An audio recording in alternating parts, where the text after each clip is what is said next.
Hola a todos, estamos muy contentos de poder volvernos a encontrar y tener nuevamente esta cita para ir preparando nuestro estudio de la escuela sabática.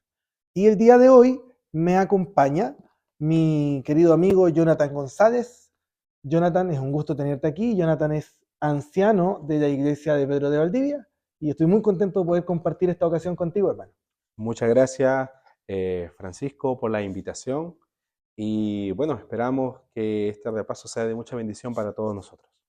Amén, amén. Eso es lo que todos esperamos. Y el día de hoy, la lección que nos convoca milagros alrededor del lago, vemos a un Jesús que se mueve dinámicamente alrededor del lago de Galilea, manteniendo su ministerio, sanando, mostrando su autoridad y cada vez más revelándonos justamente quién es este Jesús.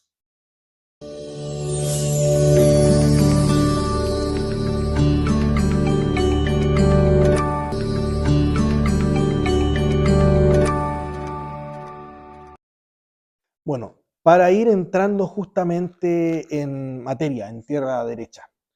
Jonathan, milagros alrededor del lago. Me pasa con esta lección que, así como hemos visto en las lecciones anteriores, hay un dinamismo tremendo. Vemos a un Jesús que se mueve de un lado para otro, termina de hacer algo y sigue con lo que viene. ¿Cómo ese dinamismo impacta el territorio que abarcamos en la lección número 4?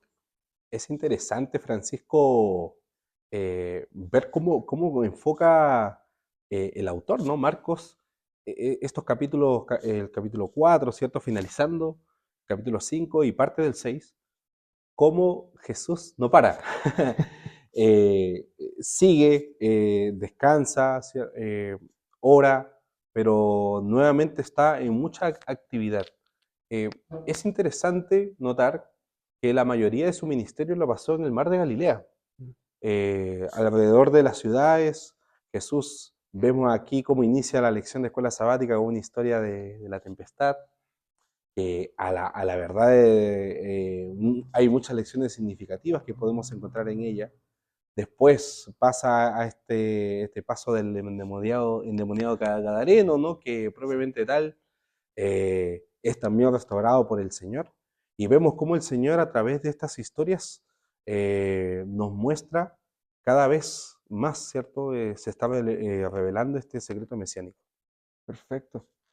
Hay, hay un punto que brilla mucho a lo largo de esta lección y que me gustaría preguntar qué opinas sobre ello. ¿Cómo está el tema de la autoridad de Jesús? Vemos a un Jesús cuya autoridad se manifiesta, pero también es cuestionada. ¿Cómo funciona ese juego, ¿cierto?, de la autoridad de Jesús a lo largo de los episodios que se relatan en la lección número 5? Claro, Francisco, mira, me llama mucho la atención cómo Jesús primero prepara a sus discípulos. En este aspecto, en el punto de la autoridad, cuando viene la tempestad, Jesús está durmiendo, los discípulos desesperados, ¿cierto? Maestros, sálvanos porque se iban a ahogar, ya se estaba hundiendo, y de repente el Señor los reprende, ¿cierto? Le dice, hombre de poca fe, calla y enmudece, ¿cierto? Y paró. Es interesante cómo este Señor tiene esta autoridad de poder calmar los cambios climatológicos, ¿cierto?, que hay en la actualidad. Entonces, no era cualquier persona, era alguien que tenía un poder sobrenatural, alguien que podía tener, hasta el mismo clima, le tenía este respeto, se podría decir, a la voz de él. Y nosotros sabemos, ¿no? Ya con estas ideas preconcebidas que tenemos a la lección, de que Jesús era el creador, ¿no? Si él pudo calmar las aguas, si él pudo calmar la tormenta, también tuvo el poder de poder formar este mundo desordenado, ordenarlo a tal punto que ahora vemos el orden de las cosas. Exacto. También esta autoridad que también tuvo para poder eh, mismo sanar a una persona, sanar a una persona, un endemoniado que prácticamente estaba viviendo una vida Miserable. miserable, que estaba también propenso también a lastimarse, ¿cierto? Lastimaba por estos demonios que lo estaban atormentando. Pero Jesús lo pudo liberar de eso. Tenía el poder de poder expulsar hasta los demonios. O Genial, sea, tenía esta autoridad. Hasta los mismos demonios reconocían quién era él. genial. Pero, ¿y esa autoridad era cuestionada por algunos? Claro, porque vemos que después se va a su propia tierra, ¿no? Ajá. A Nazaret. Y me llama mucho la atención esto porque Jesús nació ahí, lo conocieron, sabían cómo era hijo de José, pero aún así cuestionaron y menospreciaron sus enseñanzas. Y a tal punto que no hizo muchos milagros ahí. Wow. Entonces, como que me llamó tristemente esto la atención, porque vemos a un Jesús que tiene la autoridad, pero hay personas que también al ver su pasado, como una persona, un artesano, ¿no? Un carpintero va a Así es. poder hacer estas grandes cosas, es ahora maestro, ¿no? Que puede enseñar grandes doctrinas. Entonces, eh, ¿en qué grupo estaremos? Mm. ¿Estaremos en el grupo que aceptamos a Jesús, ¿cierto? Las enseñanzas de Jesús como una realidad? ¿O son solamente fábulas, ¿no? Que se presentan en la Biblia? Wow. Ciertamente nos da como para pensar, para que el lector también vaya tomando su propia decisión, ¿cierto? Ahora, finalmente, cuando vamos a abordar el tema de la autoridad, y este es el otro punto que me gustaría, eh, digamos, poder profundizar en cuanto a esta lección, va poco a poco este secreto mesiánico, ¿verdad? Trabajándose, y esta dualidad en el libro de Marcos, en el cual tenemos este secreto de que Jesús le dice a todo el mundo, no le cuentes lo que hice, no le cuentes lo que pasó, pero al mismo tiempo la pregunta es, ¿quién es Jesús? Y esa pregunta, aunque se está ocultando, en realidad se está respondiendo. ¿Cómo ocurre eso en esta lección, digamos? Claro, es interesante porque vemos aquí que el escritor, Marcos, ¿cierto? Poco a poco nos está ya adentrando a la realidad de quién es Jesús, quién es este hombre, ¿no? Que apareció a unos hombres, a unos pescadores, los llamó, eh, y vemos aquí que poco a poco este secreto mesiánico ya no se está volviendo tan secreto, porque muchos ya saben de lo que es Jesús.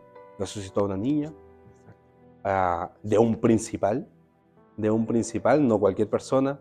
Entonces, había muchas personas que vieron alrededor, ¿cierto? Todos estos milagros de la mujer del flujo de sangre también, y los mismos discípulos, poco a poco, están ya experimentando, este hombre no es cualquier hombre, es alguien que tiene poder, o sea, es un hombre que tiene autoridad, tiene la capacidad de poder eh, calmar las tempestades, resucitar, sanar. Entonces no es cualquier hombre, es alguien que puede hacer algo maravilloso. Y tristemente, y vemos también la lección nos enfoca en esta, es como la idea de una idea equivocada de que tenían también, porque habían personas que pensaban que era el Mesías que iba a liberarlo de la esclavitud de Roma, ¿cierto? Pero él era un Mesías diferente. Y poco a poco, Marcos nos está revelando que este Mesías no era aquel que iba a liberar a esta nación, sino que era aquel que iba a liberarnos a todos nosotros de la esclavitud del pecado. Wow. Bueno, es una marcha emocionante el Evangelio de Marcos. Es un viaje en el que nos embarcamos con él y nos va llevando a un destino. Eh, para, digamos, hacer una especie de síntesis, tenemos a un Jesús que ministra alrededor del lago de Galilea. Es un Jesús dinámico, es un Jesús que pasa de calmar la tempestad a liberar a un hombre del demonio. Libera a dos mujeres en situaciones muy distintas de la muerte, una de una enfermedad mortal y la otra finalmente de la muerte misma, ¿cierto? Comisiona a sus discípulos para seguir adelante. Tenemos la contraparte de la muerte de Juan el Bautista, ¿cierto? Pero tenemos a este Jesús que sigue vivo y que sigue ministrando. Y cómo el ministerio de Jesús sigue avanzando mediante la autoridad que Jesús tiene para revelarnos que este Jesús es verdaderamente el Hijo de Dios. Amén.